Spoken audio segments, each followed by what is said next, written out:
Ne kemi dhe një dedikim, ta lexojmë dhe ta kuptojmë nga kush vjen surpriza. E dashur gjyshja ime, në këtë ditë të veçantë, kur ti mbush 80 vite jetë, zemra ime është plot madh dhe dashuri për ty. Dhe pse jemi larg, mendimet e mia janë çdo moment pranë teje. Ti je drita dhe bekimi i familjes tonë. Me duart e tua ke rritur breza me dashuri. Me fjalët e tua ke dhënë gjithmonë forcë dhe ngrohtësi.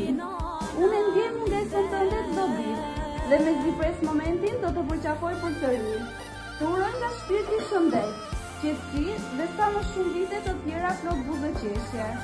Mos haro kur sa shumë të dua dhe sa shumë do të thotë për mua. Urimet e 10 vjetorin gjyshja ime e shtrenjtë. Zoti të bekoftë gjithmonë, me mall dhe dashuri të pafundt, një pirim dhe nisi. Urime.